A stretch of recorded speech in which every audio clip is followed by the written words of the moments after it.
ನೀವು doctor course ఓదిదిరా హౌదు. ఓకేనా? బీయింగ్ ఏ డాక్టర్, యాక్టర్ కావాలని డాక్టర్ అయ్యామనే వాళ్ళు చాలా మంది ఉంటారు. ಆದರೆ ನೀವು ಡಾಕ್ಟರ್ ಆಗಿ ಆಕ್ಟರ್ యాక్టర్ ಆಗಿರೋದು. That is something puzzle. Okay, when you find that your voice is so miracle, at what age, ಯಾವ ವಯಸ್ಸಿನಲ್ಲಿ ನಿಮ್ಮ ಧ್ವನಿ ಹಿಂಗಿದೆ ಅಂತೇಳಿ ನೀವು ಅನ್ಕೊಂಡಿದ್ದೀರಾ? ಪ್ರಾಂಪ್ಟ್ಲಿ ಹೇಳ್ಬೇಕಂದ್ರೆ ಆಕ್ಚುಲಿ ಇದು ನನ್ನ ರ್ಯಾಂಡಮ್ ಥಿಂಕ್. ಯಾ, ನಾನು ಇದೇ ಮಾಡಬೇಕು, ಹೀಗೆ ಹೋಗ್ಬೇಕು, ಇದನ್ನೇ ಮಾಡಲೇಬೇಕು ಅನ್ನೋ ಹಂಬಲ ಇರಲಿಲ್ಲ. ಬಟ್ ಮಾಡಬೇಕು ಅನ್ನೋದಿತ್ತು, ಮಾಡಿಬಿಟ್ಟೆ ಅಷ್ಟೇ. ಇಲ್ಲಿ ಸ್ಪೆಷಲ್ ಥಿಂಕ್ ಏನಂದ್ರೆ ಜಸ್ಟ್ ನಾರ್ಮಲ್ ಆಗಿ ಚೂಸ್ ಮಾಡ್ಕೊಂಡಿರೋ ಕೆರಿಯರ್ ಇದು. ಅದರಿಂದ ಎಷ್ಟು ದೂರ ಬರಲಿಕ್ಕೆ ಸಾಧ್ಯ ಆಯಿತು ಅಷ್ಟೇ. Okay. And then another typical question from my side. Normal ಆಗಿ ವಯಸ್ಸು ಬೆಳೀತಾ ಬೆಳೀತಾ at the age of 16 teen ಏಜ್ನಲ್ಲಿ ಗಂಡು ಹುಡುಗರು ವಾಯ್ಸ್ ಕೂಡ ಸ್ವಲ್ಪ ಟೆಂಡರ್ ಆಗಿರುತ್ತೆ, ಹೌದಾ? ಅವರು ಮಾತಾಡೋ ಕಾಲಕ್ಕೆ ಸ್ವಲ್ಪ ಹೆಣ್ಮಗಳು ವಾಯ್ಸ್ ಥರ ಬರ್ತಾ ಇರುತ್ತೆ. ಅವಲೇ ಸ್ವಲ್ಪ ಮಂದಿ ಟೀಸ್ ಮಾಡ್ತಾ ಇರ್ತಾರೆ, ಏನೋ ನೀನು ಹೆಣ್ಮಗಳು ಮಾತಾಡ್ತಿದ್ದೀಯಾ ಅಂತೇಳಿ.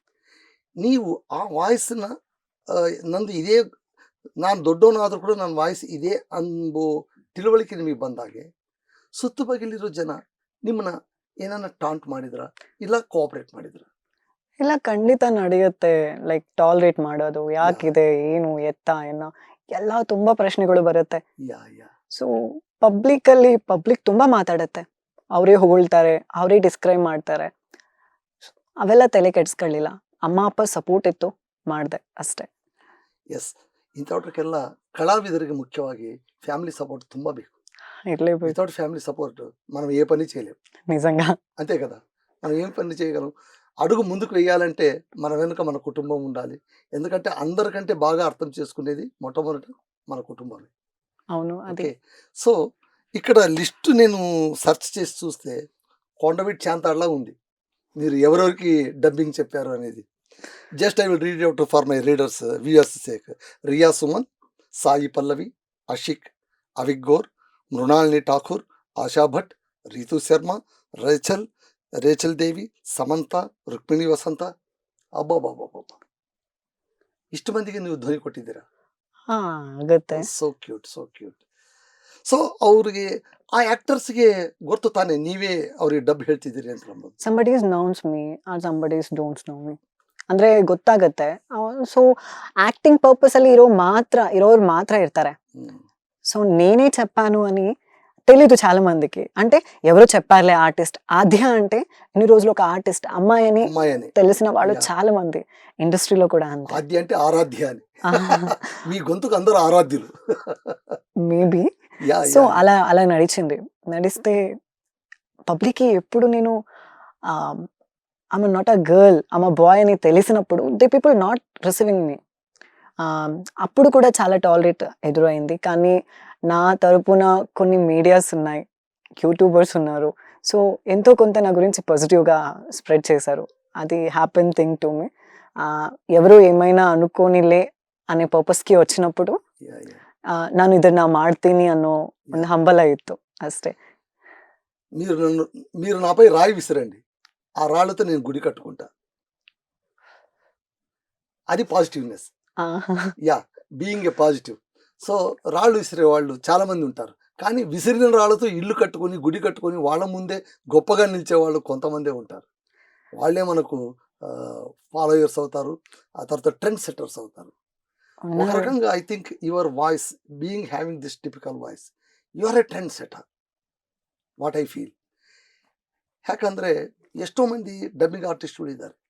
ಇನ್ನೂ ಒಂದು, ಈ ವಾಯ್ಸ್ ಕೊಡ್ತಾ ಇರೋದು ಒಬ್ಬ ಹುಡುಗ ಅಂತ ಗೊತ್ತಾದರೂ ಕೂಡ ಆತ ಕಡೆಯವರು ಕನ್ವಿನ್ಸನ್ ಆಗ್ಬೋದು, ಇನ್ಕನ್ವೀನಿಯೆಂಟ್ ಅಂತ ಫೀಲ್ ಆಗ್ಬೋದು. ಇಲ್ಲಾಂದ್ರೆ ಅವ್ರ ಫೇಮ್ ನೇಮಿಗೆ ಒಬ್ಬ ಗಂಡು ಹುಡುಗ ವಾಯ್ಸ್ಲಿಂದ ನಾನು ಸಿನಿಮಾ ಆ್ಯಕ್ಟರ್ದೊಳ ನನ್ನ ಧ್ವನಿ ಪೂರೈಕೆ ಆಗುತ್ತೆ ಅಂದರೆ ಅವರು ಬಹುಶಃ ಏನನ್ನ ಕಷ್ಟ ಬೀಳೋದು ಏನನ್ನ ಇರುತ್ತೆ ಅಂತ ನೀವು ಎಕ್ಸ್ಪೆಕ್ಟ್ ಮಾಡ್ತಿದ್ದೀರಾ? ನಡೀತಿದೆ. ಆಕ್ಚುಲಿ ನಾನು ಇಷ್ಟು ದಿನ ಹೊರಗೆ ಬರ್ಲಿಲ್ಲ ಅಲ್ವಾ, ಆಫರ್ಸ್ ಚೆನ್ನಾಗೇ ಇತ್ತು. ಬಟ್ ಈಗ ಬಂದ್ಮೇಲೆ ಆಫರ್ಸ್ ಕಡಿಮೆ ಆಗಿದೆ, ಯಾಕಂದ್ರೆ ಎಕ್ಸ್ಪೋಸ್ ಆಗ್ತಿದೆ ಅಂತ.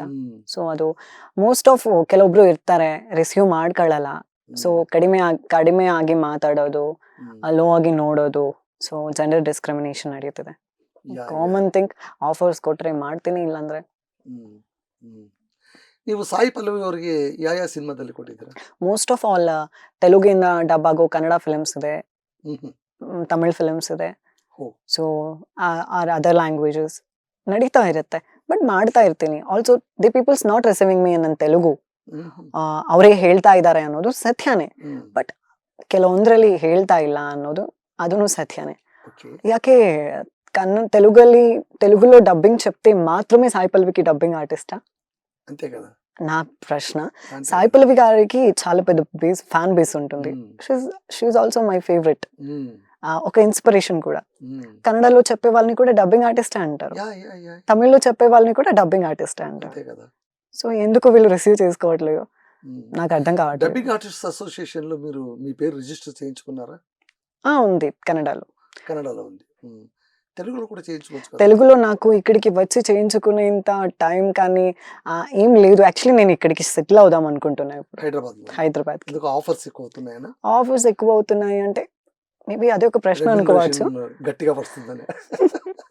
కానీ నాకు బెంగళూరుని వదిలిపెట్టి రావడం ఇష్టం. ఇప్పుడు ಅಂದ್ರೆ ಒಂದು ಸಣ್ಣ ಕ್ವಶನ್ ನಂದು ಅಗೇನ್ ಇನ್ ಕನ್ನಡ ಆರ್ಟಿಸ್ಟ್ ಎಲ್ಲರೂ ಕೂಡ ತೆಲುಗು ಬಂದ್ಬಿಡ್ತಾರೆ. ಒಂದು ಕನ್ನಡ ಸೀರಿಯಲ್ ನಲ್ಲಿ ಫೇಮಸ್ ಆದ್ರೆ ಇಮಿಡಿಯೇಟ್ ಆಗಿ ಒಂದು ತೆಲುಗು ಸೀರಿಯಲ್ ನಲ್ಲಿ ಕಾಣಿಸ್ಕೊಂತಾನೆ. ಬಿಕಾಸ್ ಪರ್ಸ್ ಜೋರಾಗಿರುತ್ತೆ ಇಲ್ಲಿ ಅಂತೇಳಿ. ಪರ್ಸ್ ಜೋರಾಗಿರೋದಕ್ಕಿಂತ ಕನ್ನಡದಲ್ಲಿ ಕನ್ನಡದವರು ಬೆಳಿಬೇಕು ಅಂತಾರೆ. ಬಟ್ ಅಪರ್ಚುನಿಟಿ ನನ್ಗಂತೂ ಸಿಕ್ಕಿಲ್ಲ. ಬಟ್ ತೆಲುಗಲ್ಲಿ ಎಷ್ಟೋ ಅಷ್ಟು ಸಪೋರ್ಟ್ ಮಾಡ್ತಾರೆ ಅನ್ನೋ ಭರವಸೆ ಮೇಲೆ ಅಲ್ಲಿಂದ ಇಲ್ಲಿ ತನಕ ಬರ್ತಿದ್ದಾರೆ. ಅದೇ ವಿಷಾದ ಅಂದ್ರೆ ಒಂದು ವಿಚಿತ್ರ ನಿಮಗೆ ಹೇಳ, ಮೊನ್ನೆ ಬಿಗ್ ಬಾಸ್ ನಡೆದಿದೆ, ತೆಲುಗು ಕ್ಲೋಸ್ ಆಗಿದೆ. ಓಕೆ, ತೆಲುಗು ಬಿಗ್ ಬಾಸ್ ನಲ್ಲಿ 4 ಮಂದಿ ನಮ್ಮ ಕನ್ನಡಿಗರಿದ್ರು. ಓಕೆ, ಹೌದು.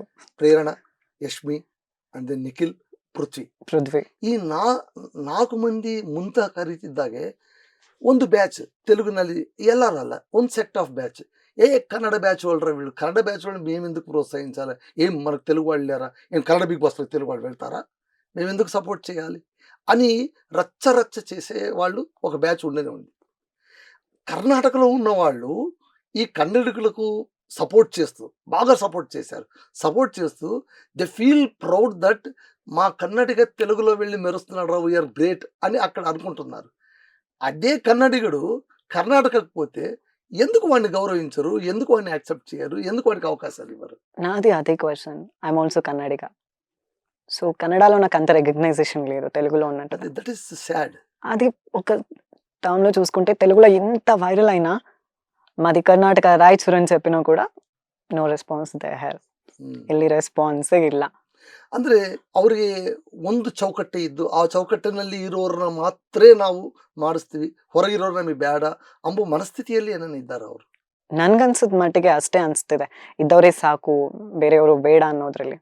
ತೆಲುಗು ಎಲ್ಲರನ್ನ ರಿಸೀವ್ ಮಾಡ್ಕೊಳ್ತಿದೆ ಅಂತ ನನ್ನ opinion. It's become wider, very wider. So ಅದೇ ಒಂದು ಸ್ಯಾಡ್ ಥಿಂಗ್. ಕಳೆ ಬೆಳಿಬೇಕಂದ್ರೆ ನೀರು ಕಲಿಬೇಕು. ಒಂದು ನದಿ ಪ್ರವಾಹ ಬರ್ಬೇಕಂದ್ರೆ ಎಷ್ಟೋ ಹಳ್ಳಗಳು ಕಲ್ತ್ರೇನೆ ಒಂದು ನದಿ ಆಗುತ್ತೆ ತಾನೆ. ಆಗ್ತಿದೆ, ಬಟ್ ತೆಲುಗಲ್ಲಿ ಮಾಡ್ತಾ ಇದ್ದಾನೆ ನಮ್ ಕನ್ನಡಿಗ ಅನ್ನೋ ಹಂಬಲನು ನಮ್ ಕನ್ನಡಿಗ, ಹೆಮ್ಮೆ ಇರಬೇಕು. ಅದು ಮಾಡ್ತಾ ಇಲ್ಲ. ಅದೊಂದು ಸ್ವಲ್ಪ స్యాడ్ థింగ్ అస్టే. ఏదో ఒకటి చేస్తారు. ఈ ఇంటర్వ్యూ తర్వాత అయినా కొంచెమైనా రెస్పాన్స్ చేస్తారు ಕನ್ನಡ వాళ్ళు. ನಾನು ಒಬ್ಬ ಕನ್ನಡಿಗಾಗಿ ನಿಮ್ಮ ಕಡೆಯಿಂದ ಒಂದು ಹೇಳಿಕೆ ನಮ್ಮ ಕನ್ನಡ ವ್ಯೂಯರ್ಸ್ಗೆ, ನನ್ನ ಬಿಗ್ ಬಾಸ್ ಕನ್ನಡ ತೆಲುಗಿನಲ್ಲಿ ಹೇಳೋ ವ್ಯೂಯರ್ಸ್ಗೆ, ನೋಡೋ ವ್ಯೂಯರ್ಸ್ಗೆ, ನಮ್ಮ ಚಾನಲ್ನಲ್ಲಿ ಕನ್ನಡ ಮಾತಾಡೋರು ಕನ್ನಡ ಪ್ರೋಗ್ರಾಮ್ಸ್ ತೆಲುಗಿನಲ್ಲಿ ಹೇಳಿದ್ರು ಕೂಡ ಎಸ್ ಚೆನ್ನಾಗಿದೆ ಅಂತ ನೋಡೋ ಎಲ್ಲ ವ್ಯೂಯರ್ಸ್ಗೆ ನನ್ನ ಹೇಳಿಕೆ ಒಂದೇ. ನಮ್ಮ ಆದ್ಯ ಹನುಮಂತ್ ಸರ್ ಇದ್ದಾರೆ, ಹೈಲಿ ಟ್ಯಾಲೆಂಟೆಡ್. ಕರ್ನಾಟಕದವ್ರು ಕರೀರಿ, ಅವ್ರಿಗೊಂದು ಅವಕಾಶ ಕೊಡ್ರಿ, ಅವ್ರು ಬೆಳಿಲಕ್ಕೆ ನೀವು ಒಂದು ಅವಕಾಶ ಮಾಡಿಕೊಡ್ರಿ ಅಂತೇಳಿ it's my plea also. Because talent ಎಲ್ಲಿದ್ರು ಟ್ಯಾಲೆಂಟೇ. ನಾವು ಹೇಳ್ತೀವಿ ಟ್ಯಾಲೆಂಟಿಗೆ ಲ್ಯಾಂಗ್ವೇಜ್ ಬ್ಯಾರಿಯರ್ ಇಲ್ಲ, ಕ್ಯಾಸ್ಟ್ ಬ್ಯಾರಿಯರ್ ಇಲ್ಲ, ರೀಸನ್ ಬ್ಯಾರಿಯರ್ ಇಲ್ಲ ಅಂತೇಳಿ. But when you going inside everything will be there. That is very sad. మా కన్నడ వాళ్ళు తెలుగులోకి వచ్చి కన్నడ మాట్లాడినా కూడా తెలుగు వాళ్ళు రిసీవ్ చేసుకుంటున్నారు. బట్ మా తెలుగు వాళ్ళు వెళ్ళి కన్నడ ఒక పర్స్పెక్టివ్ లో తెలుగు మాట్లాడితే రిసీవ్ చేసుకోరు. లాంగ్వేజ్ ఇన్సెక్యూరిటీ అదొకటి, language preference, first language preference అని మా తెలుగు వాళ్ళు కన్నడ వాళ్ళు చూపించుకుంటున్నారు. బట్ కన్నడ వాళ్ళకి ఆపర్చునిటీ ఇవ్వట్లేదు. ఇట్స్ థింగ్ ఉంది, ఖచ్చితంగా ఉంది.